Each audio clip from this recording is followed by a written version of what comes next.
আমাদের আগে উত্তর দেওয়া শিখতে হবে, তারপর ইন্টারভিউতে আসতে হবে। উত্তর দেওয়ার কৌশল না জেনে ইন্টারভিউতে আসলে ধরা খেয়ে চিৎকার হয়ে পড়ে থাকতেই হবে। 2000 years later.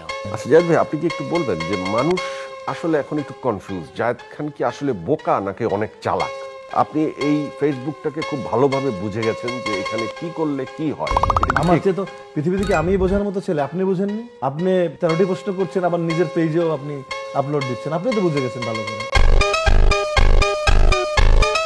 এরকম অপবাদ আসছে যে আপনি বিয়ে করেন না কারণ আপনার পুরুষত্ব নাই। এটা যে যে বলে তাদেরকে আমার কাছে পাঠিয়ে দেন না, অসুবিধা নেই, আমি তো রেডি। জায়েদ ভাই, মানুষ অনেকে বলে কি যে জায়েদ খানকে ধৈরা যদি ধুমসে পিটাইতে পারতাম তাহলে আমি মনে খুব শান্তি পাইতাম। अभी बताता है भाई, अभी बताता है, अभी तूने गाड़ में उंगली किया ना, अभी बताता है। আপনার ব্যাপারে শুনছি বিদেশে গেলে বলে এই বেহাটা পিটাইতে পারেন, আমি তো পিটাইতে পারবো না, চ্যানেলের ভিতরে থাকে, মারা সুযোগ নেই। এরকম শুনছেন? অনেক। তাহলে আমরা আপনার আমার সেম কেস, কিন্তু আমারে যারা গালি দেয় আপনারও গালি দেয়। আমারে ফোন করেই বলে যে এই বেহায়া লোকের সাথে যাওয়া যাবে না। আমি বলি আমিও তো আর এক বেহায়া, তো যেতে হবে, কিছু করেন না। তাহলে কি আমরা দুইজনই বেহায়া? একদম সেম লাইনে আছি। আমি ব্লেসড, মানে আপনি আসলে উত্তর দিতে শিখে গেছেন।